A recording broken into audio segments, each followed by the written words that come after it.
again. Day 5 started in Salida, and I got up quite early, so I knew it was going to be a long day. I knew it was going to be between 80 and 90 miles, so I wanted to get on it. The only thing that was open was a couple of fast convenience markets with gas stations, and they were quite low on food. I think there had been some shortages, which was certainly happening that time of year, and there wasn't much to eat. I know I ate something. I got something there to hold me over for a ways, and that was okay.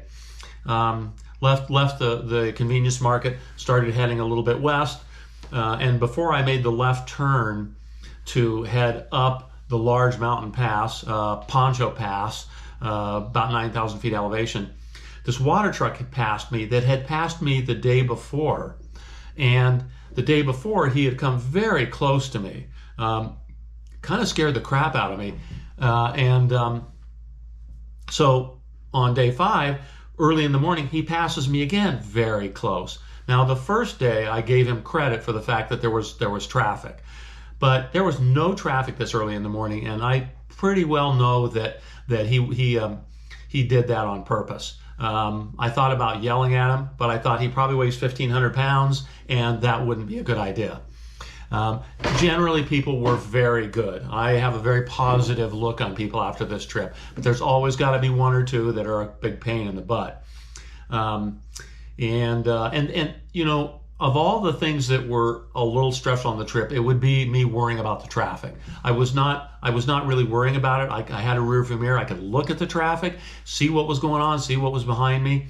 But it was still at times disconcerting. I was on a lot of roads with not much traffic. That wasn't a problem. It was the roads where there was traffic that were the issue. So I went up the mountain pass. There were some nice stands of aspen and some little creeks, and actually an old mine shaft and head frame. I think that's what you call it. So that was nice. And then started heading downhill. As you can see in the topography, it was a really nice long downhill stretch, and I really enjoyed that part of it. Even though there was a road, a construction about halfway down, so I had to slow down. But oh well, what do you do? Had breakfast somewhere along there in a small town, and was preparing for a very long stretch. As you can see by the map, it just, straight long stretch. But, when I got that long stretch, I was looking at those Sangre de Cristo mountains on my left, and I just loved them. And I wanted to take a picture to show how remote it was. There were some small towns, some farmland, but there wasn't a lot there. And so I wanted to get a picture of my bike where I was. And then a little further up the line, I met a couple of bicyclists, a couple of tourists. They were doing some Colorado touring. And they had all the equipment. They were camping. So they had to bring, a stove. They had aluminum water bottle, which I can't imagine why you would carry that. It would keep water colder longer, but it's heavy. They had a lot of equipment on their bikes. One of the guys was keeping up with me just fine. And I think he was my age, might have been a year or two older. He was really strong, and we were kind of neck and neck. I think I started pulling away from him a little bit at one point, but I was really impressed. The other guy was quite slow, and he would have to stop. The other guy would have to stop and wait for him. And there's a picture of me sitting in my portable chair at a gas station, and that's a defunct gas station, but it was shade. It was hard to find shade around there, so I sat, and my portable 8-ounce or 12-ounce chair was very handy in that case. I didn't have to sit on asphalt, get dirty, and that was really handy.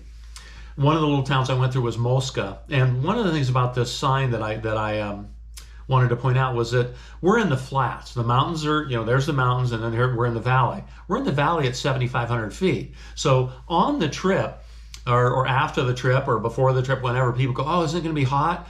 Well, yeah, it was June, and there were places that were hot on the trip, but you're at elevation, and 7,500 feet does not get that hot. The sun hits you at elevation, so that tends to make it tougher. But you're not at 2,000 feet, and it isn't 130,000 degrees like it was in Tucson. A lot of higher elevation. I know I dropped a little bit when I went into Albuquerque, but Yeah, quite a bit of elevation. In Mosca, I also got a ice cream bar, which was important. Very nutritious, and it must be done. I wish I could do that these days, have one every day, but can't do it. Don't burn those kind of calories. Finally got to Alamosa, had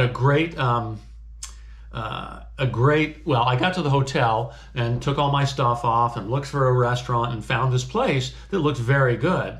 And I'm like, God, a health food place here? But it turns out Adams College is in Alamosa, so it was, a somewhat progressive town as far as food.